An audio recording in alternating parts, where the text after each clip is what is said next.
सच को ढूंढने वो 6000 किलोमीटर दूर आया। तुझ तक पहुंचने के लिए 1 किलोमीटर तो आ ही सकता है। तेरा बाप आ गया।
चल बता, किसके लिए काम कर रहा है? ये प्लान किसका है?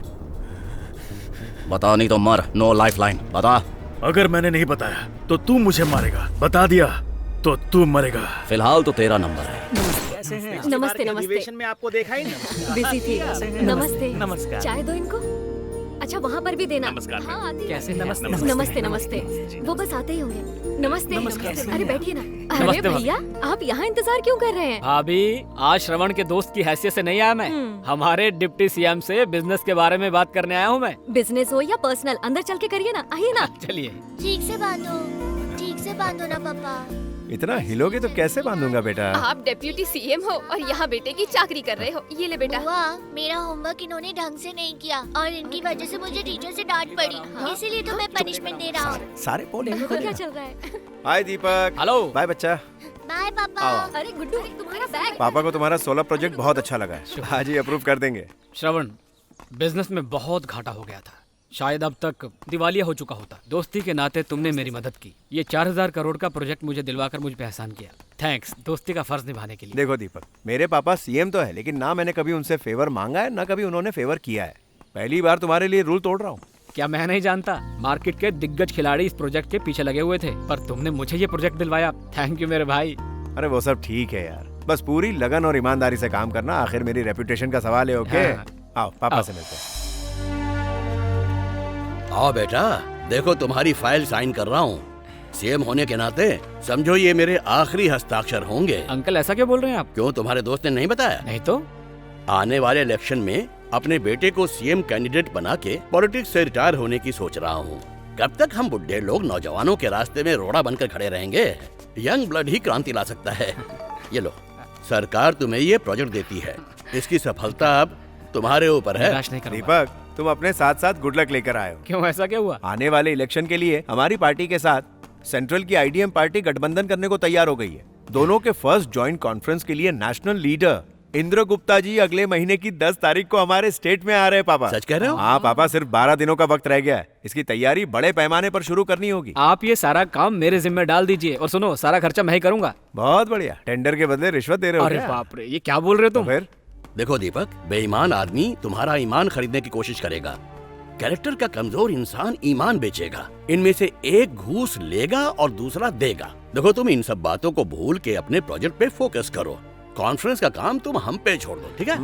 अंकल मेरा वो मतलब अरे नहीं था, बेटा, अंकल। पॉलिटिक्स अंकल, और सरकार दो अलग-अलग श्रवण चीजें भाई, हैं। यार मैंने एक नया एसी मैन्युफैक्चरिंग यूनिट शुरू किया है। अगर तुम्हें कोई एतराज ना हो तो कॉन्फ्रेंस हॉल के लिए एसी के अरेंजमेंट्स मैं कर दूं। तुम्हारे एसी लेने में मुझे कोई प्रॉब्लम नहीं है, बस इनवॉइस भेज के पेमेंट लेना मत भूलना। ठीक है। हेलो, क्या कहा?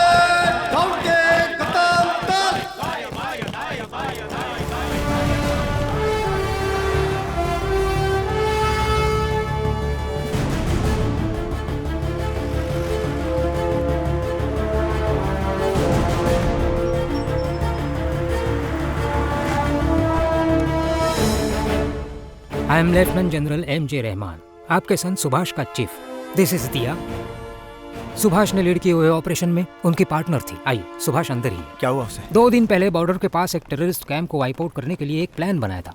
ऑपरेशन तो सक्सेसफुल रहा, पर लौटते समय उसके पैर पे बुलेट लगी। सुभाष, ये क्या हो गया? ये तुम्हें क्या हो गया बेटा? 2 दिन से इंड्यूस्ड कोमा में है। चिंता की कोई बात डोंट वरी पापा, भाई को कुछ नहीं होगा। अरे मेरे साला, अरे क्या हो गया? किसने मार दी गोली मेरे साले को? ये येड़े, मिल गया ना जवाब। तुझे क्या लगता है तेरा प्यार खींच रहा है? मैं इंडिया आया हूँ सिर्फ तेरे जनाजे में भांगड़ा करने। देखा दीदी, आपका पति सुभाष से कितना प्यार करता है। क्यों नहीं करेगा?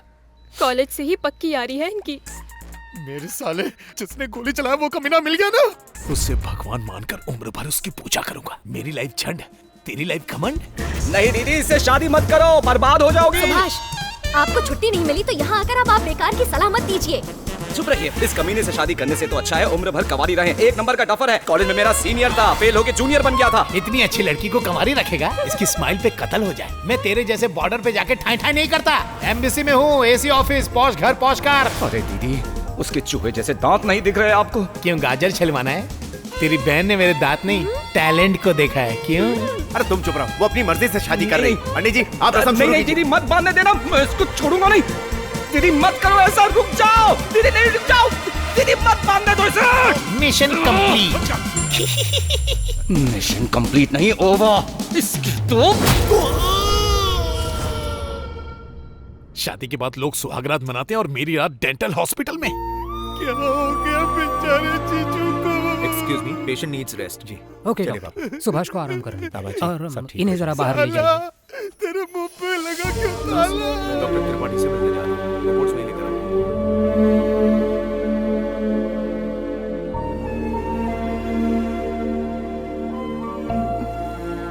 जल्दी से ठीक हो जाइए। मैं माता रानी के मंदिर जाके आपके लिए कुमकुम लाई हूँ। प्रॉमिस, आपको कुछ नहीं होने दूंगी। बहन को बचाने के लिए आपका पागलपन देखा, तब से मैं आपके लिए बिल्कुल पागल हो गई हूँ, पर सामने कहने की हिम्मत ही नहीं हुई। आपको देखते ही मेरी सांसें रुक जाती है। पता है, 3 महीने पहले जिस दिन आपका बर्थडे था, मैं आपके कमरे में आई थी। ठान के आई थी कि अपना प्यार कन्फेस करूंगी, पर आप गहरी नींद में थे। कंफ्यूज थे कि उठाओ कि नहीं। फिर हिम्मत जुटा के आपको किस किया। फिर उसके ठीक बाद आपको आई लव यू भी कह डाला, पर आपको भनक तक नहीं लगी। आज भी गेट वेल सून बोल के वही गुस्ताखी करने वाली हूँ, और आपको इस बार भी पता नहीं चलेगा। मैडम, पेशेंट को डिस्टर्ब मत कीजिए। क्या मैडम, 2 सेकंड लेट आ जाती ना, एक किस मिस करवा दी।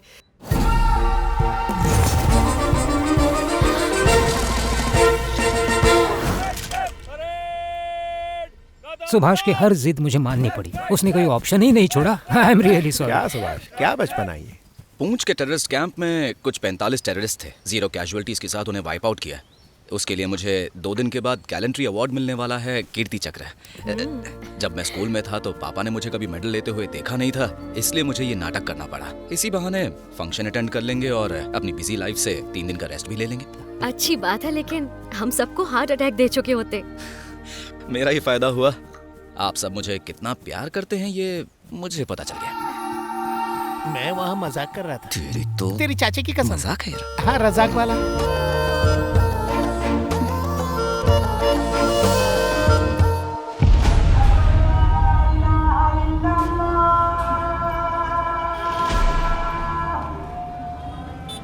सैयद इब्राहिम मलिक जैसे आतंकवादी को पाकिस्तान में रहने का कोई हक नहीं। वो हमारे मुल्क पे एक बदनुमा दाग है। ऐसे आतंकवादी पूरी कौम को बदनाम करते हैं।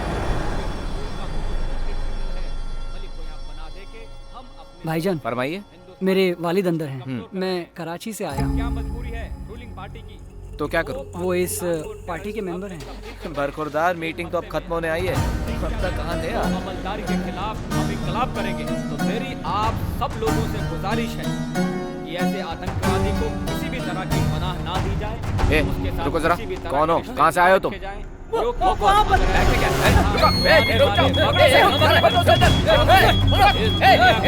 और एक मुल्क हमारा। कौन है ये?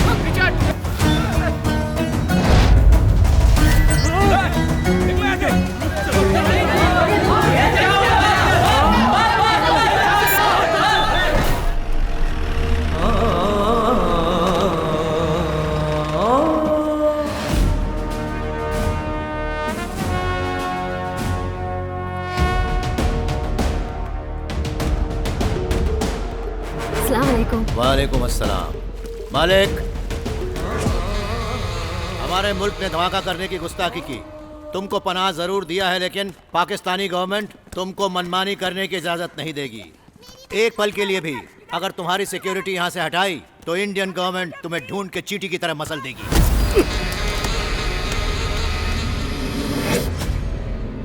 कमीने तो डुप्लीकेट है, महंगी आंखें। असली मलिक किधर गया? ताहिर,